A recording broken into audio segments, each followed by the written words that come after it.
Hi, everyone. Thanks for joining us. The Powerhouse acknowledges the traditional custodians of the ancestral homelands upon which our museums are situated and pays respect to their elders past, present, and future, and recognizes their continuous connection to country.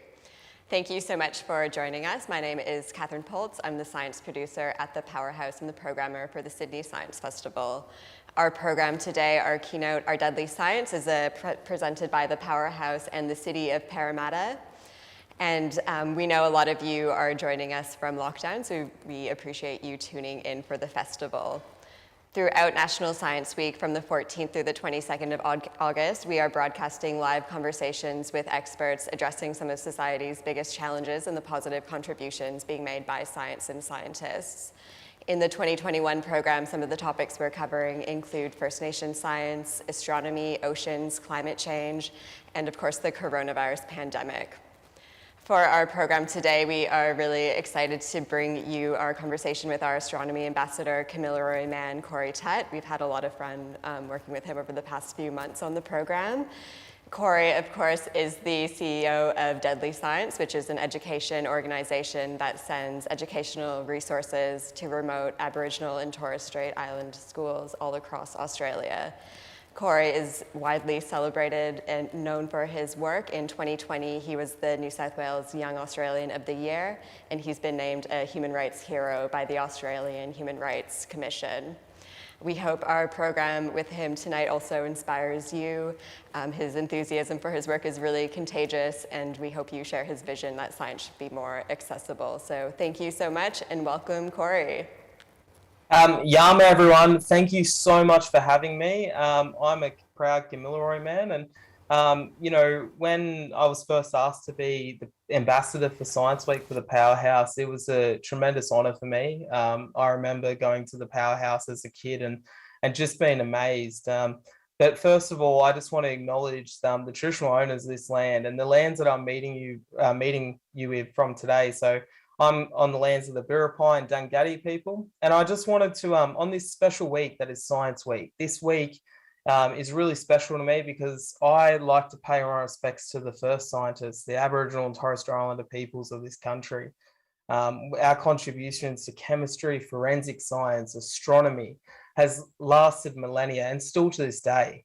A lot of our species that are threatened across Australia are actually being cared for by Aboriginal and Torres Strait Islander people even today in their range of programs across the nation. So I want to pay my respects to all Aboriginal and Torres Strait Islander people listening, elders, ancestors past and present. So thank you for having me. Now let's get it started, eh? So with Deadly Science, this thing that I founded 4 years ago, it comes with the notion you can't be what you can't see. And for a long time, we've pushed Aboriginal and Torres Strait Islander kids towards sport and art, and they're great things. But actually, we've got an epiphany with science too, and I'm going to tell you why. So this story starts whilst I was working at the University of Sydney. I was working as an animal technician. If you don't know what an animal technician is, basically I was looking after all the lab rats, and I was working in the laboratories. And I'd lived a pretty varied life. When I was younger, I idolized Harry Butler. I loved reptiles, and actually my first book that I was given to me by my grandfather, a Kamilaroi man, and he didn't know how to read, so he didn't get the opportunity to know how to read, but he instilled the importance of education and reading in my life from a really young age. And actually the first book I read was Reptiles in Colour by Harold Cogger, and that was published in 1982, and that was 10 years before I was born.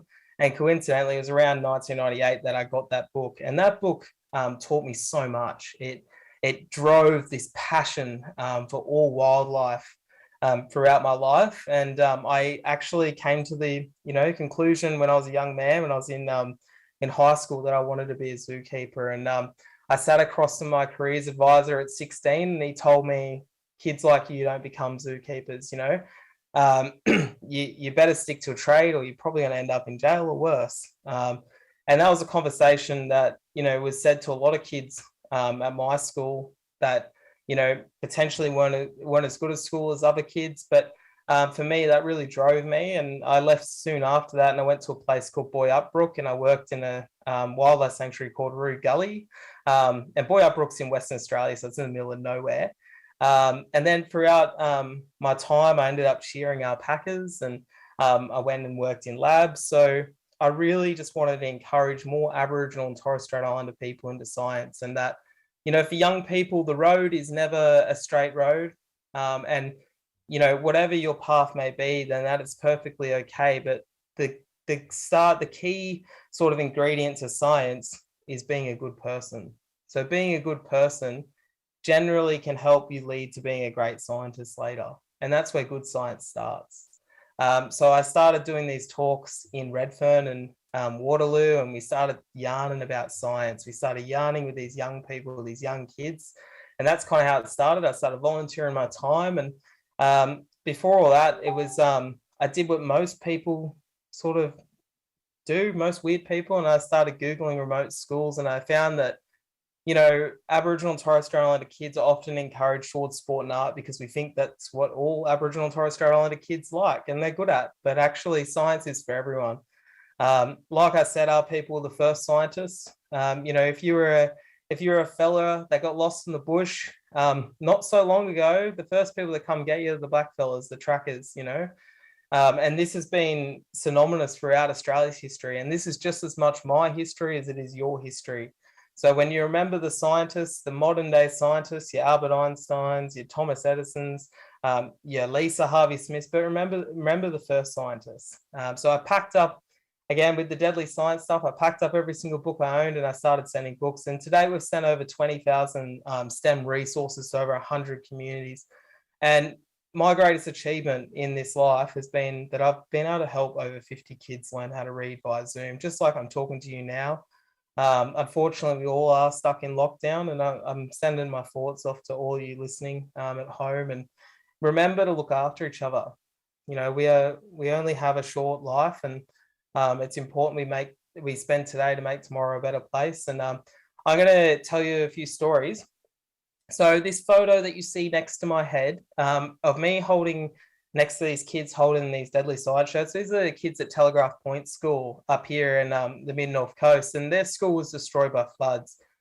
So not only does deadly science help Aboriginal and Torres Strait Islander kids, you know, get into science through resources, but we've also been on the front line helping kids that have experienced natural disasters. And these are, you know, this is with the bushfires, the floods, the current COVID-19 pandemic. We've actually sent some packs down to Waterloo and Redfern. You know, we just don't want to be a STEM organization that sends books. We want to be an educational organization that supports kids in the good times and the bad. And it's really important that all kids have access to STEM. This is young Tina Brown. And Tina Brown's from Manialik School. Again, she's a kid that is amazing. We've mentored her class. I've mentored her class and spent a lot of time. And I've watched this kid learn how to read. And, you know, literacy is freedom. I can't drill that in enough, but science equals hope. The hope of looking through a telescope, a microscope, you know, discovering a new vocabulary. This is the kind of stuff that we need to do. And I think that all kids in Australia, no matter what background they have, should have equal access to education, but also the real education, the education of our people, you know, the first scientists. And it's really important. So with deadly science, again, I've said these cliche words, you can't be what you can't see. But really what we're trying to do is that there's two ingredients that we all need in this life, and it doesn't matter where you come from, what you've had for breakfast, and I bet it was delicious, mind you, avocado on toast, hopefully, fingers crossed. But that the passion and the purpose is what gets us and drives us forward. It might be lizards, it might be space, whatever. It could be you want to become a doctor, you want to become a vet. These are things that kids just have bucket loads. And we just need to encourage them because we need more scientists. If this pandemic has told us anything, we need more scientists because we need more hope. So when I started this deadly science thing, I never envisioned for it to grow as big as it did. And it grew, you know, really large because I started putting it online. Actually, you go to Australia Post way too often when Bob at Australia Post he's reminding you of your anniversary, he's reminding you when your birthday is, when you're going to get married. And you can't really see it, but behind me, I've got boxes and boxes of books ready to go out. And I'm still doing it today. I'm still packing up those books some years later. And I never want to lose that, because when you give a person a book with a personalized message in it, and you see you see that connection with science, and we've all had it. We've all had that one book, whether it's Harry Potter or, for me, it was Reptiles in Colour by Harold Cogger. These are the books that make us go, wow, I want to know more. And it's not just books. I really love microscopes. I love all the resources that we send. So, and again, we don't just work with schools, we also work with special needs schools as well. So this is Mount Isa Special School. And we've done quite a bit of work up there. And, it's really important that our deadly scientists, even our special deadly scientists that, may have a disability or come from different backgrounds, they get to experience STEM and science too, because STEM is really for all. And I really get a lot of enjoyment because we often do Zoom sessions with our schools, and often it's me on the other end, and poor kids that have to listen to me talk. But we talk about weird and wacky animals. We talk about, the shingleback lizard that is a monogamous species. It's got this built-in GPS, and it's the ultimate love story, even though it's a lizard and it's a reptile and they find each other every year. And, we talk about these animals, and we talk about their favorite animal, and we talk about, animals they may not have even heard of. Have you heard of a blobfish? Chances are you may or may not have. And these are these weird fish, or an Indian purple frog. We're giving these kids opportunities to learn and to just find their animals, find their passion. And I think that, with deadly science, not every kid that we work with is going to become a scientist, but we're going to make sure that they believe that they can. And we want to delete can't from the vocabulary. So when you support deadly science, and let's get into the name of it whilst we're doing this keynote. So I'm sort of envisioning you all at home, kind of panicking. Oh my God, what is this deadly science? What is this crazy Corey Tutt doing? Is he unleashing deadly science on everyone? Well, deadly is a word that us black fellas use to describe something as cool or awesome. So you're not going to die. So try to think of it as awesome science, but it's called deadly science. So again, this is just kind of a play on words. It's something that, when we see something that's cool, we often say, oh, that's deadly. And often when I was doing these talks with these kids back in the day down in Redfern and Waterloo, it was like, well, that's deadly science. So that's kind of how it got in, how we got the name. And, again, I hope that my message this year for Science Week is that, it's a really tough time. So books in the home are more important than ever.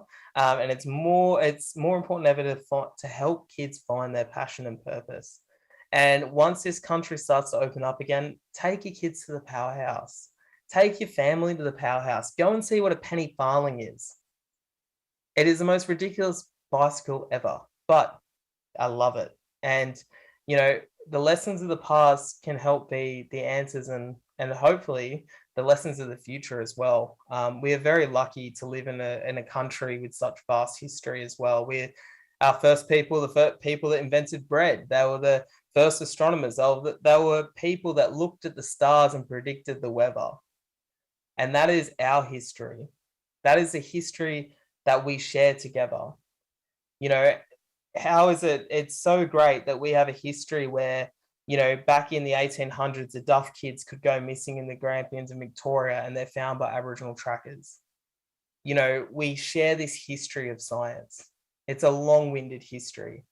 Chances are, if you're walking into Coles or Woolworths or even Aldi and you see tea tree oil on the shelves, that is one of the oldest bush medicines ever. It's a blackfella medicine. So science is all around us, and it's been in this land for a really, really long time and still is. Now I'm going to tell you some stories, and they're not tearjerkers, so I don't expect anyone to be having Kleenex near their eyes, crying, because don't cry. These are happy stories. This is young Mariah, and Mariah I'm very proud of. She's at Wicking House, and she's from Groot Island, and Mariah is really special because she's one of thousands of Aboriginal and Torres Strait Islander students that go to boarding school. Because if you live in a remote community, you don't necessarily have all the resources at your school to go from kindergarten to year 12. So for the later years, you often have to go into state or go to another city or a town, and it's really, really difficult. But sometimes there's kids from your community there, and they try. It's still not the same as being with your mum and dad or your community. So Mariah is a really special kid, and we started mentoring Mariah, and she's really deadly because I said to her, she loves robots. I'm like, come up with a robot that is going to make the world a better place. And she came up with a recycle bot. Now, what is a recycle bot?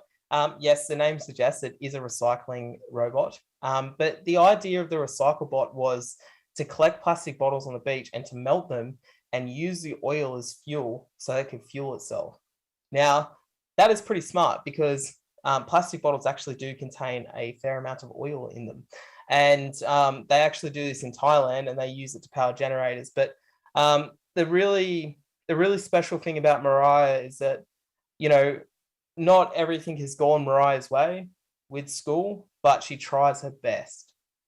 Now, I've watched this kid grow from a really little kid that didn't really know how to read to now inventing robots, she fell out of school recently, and Deadly Science got her back into school, and it's so important, and even if school isn't for you, it's so important that you pick up a book and read. And there's a lot of similarities to my grandfather, who gave me a book, and he knew that I needed to learn how to read. Because reading was what will give you the hope and the education and the freedom to find your passion.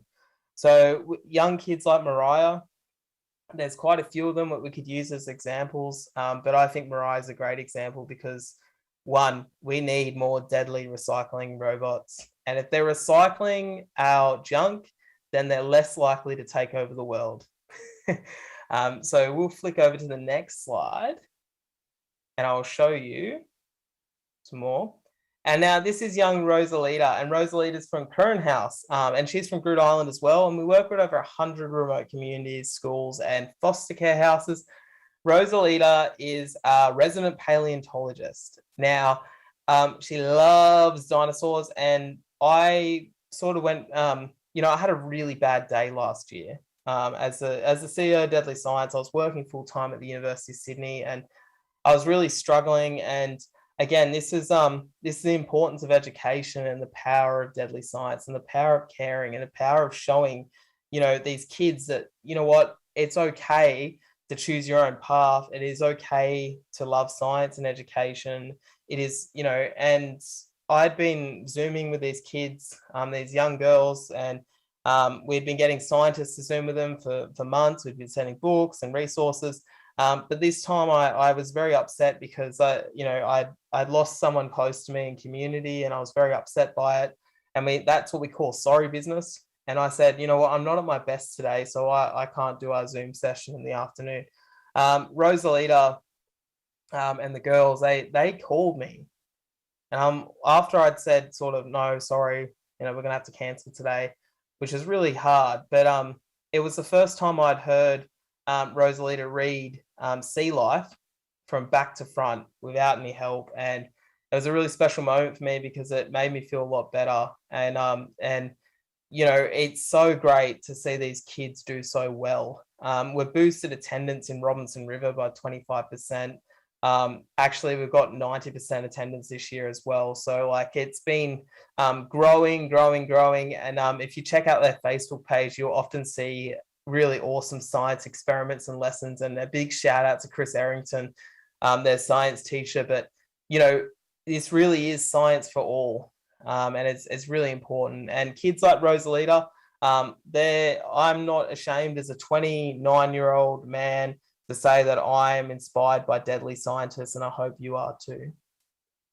Next slide. We'll show you the next slide. All right, this is so these are some of the kits we send to remote communities. We send often these chemistry kits. And again, this is an experiment that Tiwi College did where it's similar to the Robina experiment. And if you remember back in the early to mid 2000s, the Robina experiment is when they and they heated up a bunch of Robina juice, and they found out they had heaps of sugar in it. Well, in Tiwi College, we did the same with apple juice. And this is kind of what we do with Deadly Science as well. So a lot of our resources we send, we work out with the teachers' lesson plans. So again, Carly Jetta, shout out to Carly Jetta. She's not at Tiwi College anymore, but she reached out to us. She said, hey, we need some chemistry sets. And then we gave them a list of experiments to do with them. And it's just really fun. Again, these things are incredibly important to do. So I think that, you know, we've evolved from a organization that just sent books to sending resources. And later in the year, we're actually going to start translating some of these resources into language. First languages are really important. Not many people in Australia would know that in these remote communities, English is like your third or fourth language. So it's so important to connect with those mobs. And again, you can't be what you can't see. So we need more deadly scientists. And I want to see more kids out there become deadly scientists. So I'll flick to the next slide. All right, these are the current house girls, and again, you can see all these resources. You can see that you know, periodic tables, all of that stuff, volcanoes. Why not? Everyone loves a volcano experiment because it explodes, bicarbonate soda, and this is the kind of stuff that we do. And you know, when I've gone and visited these schools, and we've been able to do some of these experiments in person, they're just really fun. And this allows kids to see a world that they potentially wouldn't see in a remote community. So often these kids don't get the resources that other kids get. So if your kid goes to a school in the city, they might have a microscope at their school, but in a remote community, it's less likely to be the case. So we've put a lot of microscopes. I think there's a couple of hundred that's gone out to remote communities. And this is creating a new vocabulary of words. What are we looking at? What can we put under the microscope? And the kids go absolutely bananas.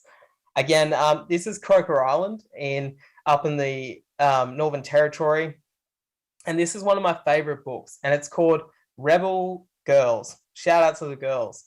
And this is one of my favorite children's books because it shows, often when we pick out a science book, it has Albert Einstein, Thomas Edison, and I shout out to Thomas Edison, RIP. His light bulb is reflecting to my face and allowing you to see me. But you know, we need more deadly strong women in STEM that can empower our young girls to challenge science. And Rebel for Girls is one of my favorite books because I had a young Aboriginal girl a couple of weeks ago. I sent this book out to a community. And I got this video back, an email back, and it was, I really love this motocross rider who's deaf because I'm deaf. And she's shown me that anything is possible. And again, it goes back to what I was saying earlier. Anything is possible for these young kids, but the key ingredient is to be a good person first. Because good people generally turn into doctors, turn into nurses, turn into veterinary nurses, turn into zookeepers, because they care about something beyond themselves. And it is so important that the first lesson for our deadly scientists is to be a good person and to go to school and to enjoy it. So we don't just work with schools, we work with the Juvenile Justice Centre as well, because kids can make mistakes. Young people can make mistakes. Young people are allowed to hurt, and young people are allowed to heal as well. So it's so important that we support mob and Aboriginal and Torres Strait Islander kids everywhere, but not just those kids. Kids everywhere should have access to education and equal education. We shouldn't be living in a country that has a school with 15 books in its whole school, you know. And this is the type of thing that when you support deadly science, you put books and resources into the hands of these kids.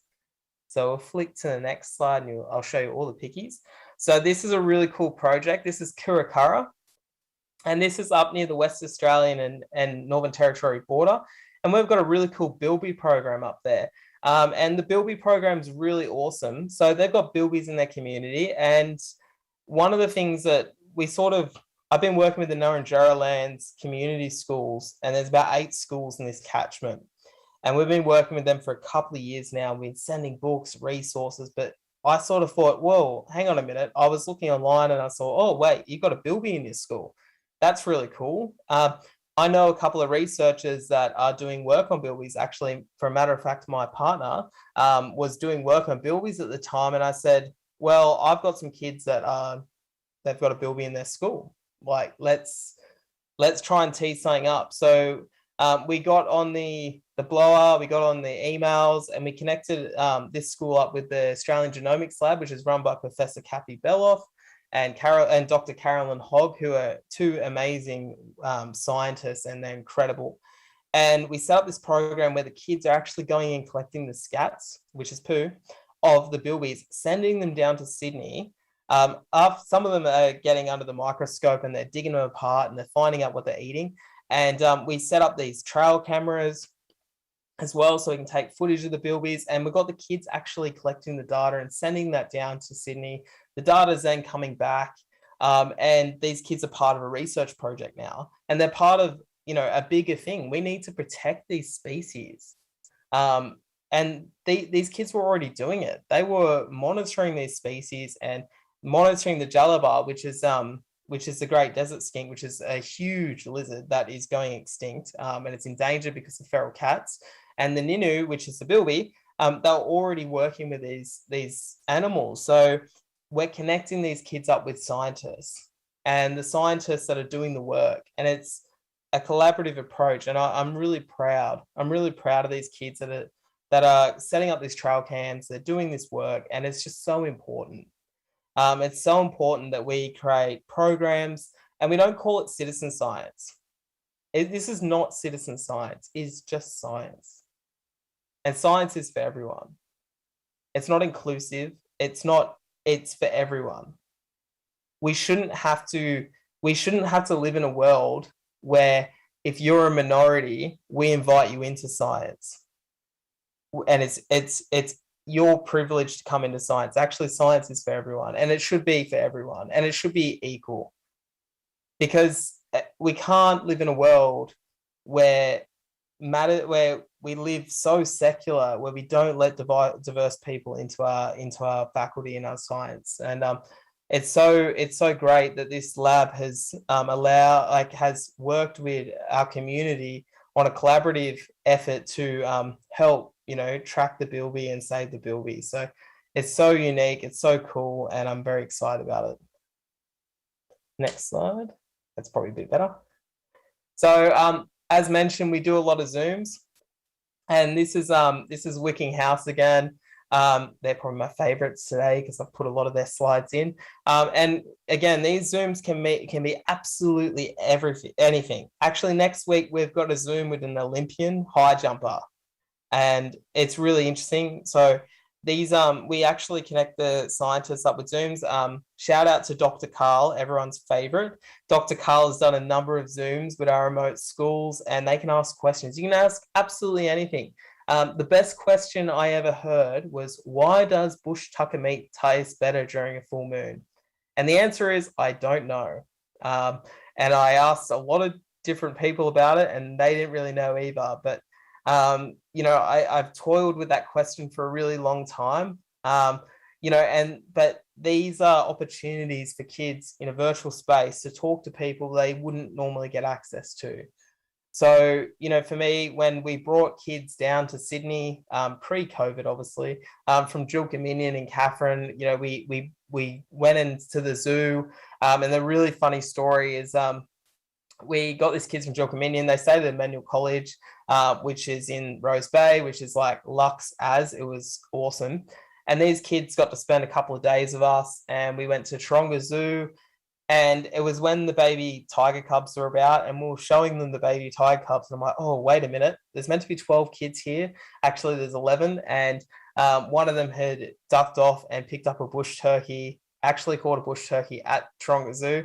And he said, can I eat this? And I said, no. because I'm going to tell you why. And I'm going to give you 3 reasons why. A bush turkey. It was a male bush turkey. So it's got a thermometer for a beak. It sticks its beak in the nest. It sees how hot the nest is. So its beak's really cool. Also, during the Great Depression, these guys were almost eaten to extinction. And the third reason is that when a bush turkey hatches from its egg, it is on its own. So it doesn't need any crop feeding. It is completely on its own. Alfie was just like, nah, they're complicated. I don't want to eat them anymore. And we saved a bush turkey's life, but we also learned 3 things about the bush turkey. And bush turkeys are their favorite animals now. And it was just really interesting. And we got to spend a day with Dr. Carl, and we got to learn about Antarctica. And these are experiences that really matter. And, we can't do the physical ones at the moment during this pandemic, but we can do it virtually, and that's even better sometimes. So this is what we do, the Zooms. And I've probably spent about 500 hours, if not more, doing Zooms with these schools, and they're always the best. I always have so much fun, and I can't wait to get on some more this week during Science Week, which is really exciting. So again, this is something to watch out for. We actually built a platform for this. So we have a platform that we're we're still working on it. We've got to get a couple of spanners in there, a couple of screwdrivers, but we've got a platform for scientists to connect with schools. So that's something that's really exciting for the future. We'll put the next slide. So I want to just acknowledge in my keynote as well the importance of strong, deadly women in STEM. This is one of our aunties putting together one of the greenhouses. Good science starts with our mums. It starts with our sisters. It starts with, the women in our lives that teach us empathy, that teach us how to be those good people and teach us how to care. Caring is so important. You guys are going to hear Norman Swan later, and I can guarantee you he cares. Sister Carly Noon, she cares. It all starts from one place, and it starts from our parents. It starts from our mums. So I want to acknowledge our deadly sisters in science. It is so important. So it's important for everyone. So if you see your mum later on, or your sister or your wife or whoever, and they've inspired you, just give them a good hug and say high five, or give them a high five and say thank you, because when we're in science, the key ingredient for us being good scientists is being good people. And often our aunties are in the classroom in these remote communities, in these schools, and they're helping deliver our deadly science programs. Our uncles as well, our elders, and they're the ones that are helping conduct the experiments for the kids and doing the work. So I just want to pay my respects to all aunties out there, and Auntie Vanessa as well down in Wollongong. She's a really good friend of mine, and I'm really excited that we're getting somewhere because we've got the elders involved and the aunties and the uncles as well, and they're in the classroom, and I think that it's absolutely fantastic. We'll change the slide. Hello. So this is young Jenny, and we're going to play her video. And Jenny is from Kurrakara, and she left school last year to do some work experience with the Rangers. And the really cool thing about Jenny is that she got a job with the Rangers. So I'm so jealous, because I wish I had a job with the Rangers, because it's a really fun job. And there's the kids from Honolulu. And this is about, these were about sharing their knowledge of the seasonal calendar as well. So we do a lot of videos with the mob as well, sharing local knowledge and combining it with Western science. But again, sharing that traditional knowledge is so important. We need it more than ever. All right, shall we? So I've also written a book. This is called The First Scientist, and this is coming out in October. And you can learn about all the first scientists. So the time for harvesting, and engineering, forensic science, you name it, skincare, cosmetics. You can find out how the Honolulu deadly scientists are helping eradicate the cane toad from their community. So that will be out in October. And we've also released a new, again, sort of touching back on how important our deadly aunties, our mums, our grandmas, all our strong women in our life, we've actually announced that we're released a new Deadly Science shirt, which is a little bit similar to this at the front, but also it's got our strong Deadly scientists, sister scientists on the back, and it's to pay our respects to our deadly aunties in STEM. And yeah, First Scientists will be out in October, but also grab a shirt because they're out now and they're going off like hotcakes. All right. Thank you, Corey, for sharing your story of deadly science with us. Two quick questions for you. Oh my God, I'm not prepared. I think you'll be able to answer them. You know, we're all in lockdown right now. We can't travel normally. In your year, you're working with communities all across the country. Where are you going to go as soon as you can travel again? Well, I was scheduled to go up again to Badu Island and Sasia, up in the Torres Strait, but I think as soon as I get out of lockdown, I want to go back home to where my family's from in Walgett once they're out of lockdown and the COVID cases have cleared, because it's a really special community. And if anyone's listening from Walgett on this chat or from Walgett, my thoughts go out to you, and I hope that this situation goes away fairly quickly and we can get back to some normal soon. I hope so. And then tomorrow you're doing a webinar with our education team at the museum. Can you tell us a little bit about that? Well, I'm gonna talk it up, so be careful. We are going to be talking about the weird, the wacky, and my specialty, which is animals from all over. And you can find out about how far eels, yes, eels, short fin eels, freshwater eels, travel when they want to breed. Amazing. So if there's any teachers, they can sign up for that program on the museum's website. But thank you so much, Corey, for your presentation and for working with us this year. Thank you, everyone, for watching. Corey, is there anything you want to end on? Yeah, I hope that everyone out there in lockdown, and even if you're not in lockdown, please stay deadly, stay brave. You know, and if you need to reach out to anyone, please do, because you know it's a very stressful time for all. And my thoughts are with you all, and I hope that you know this sort of mess ends soon. Great. Well, thank you, everyone. Have a great Sunday night. Thank you. Bye.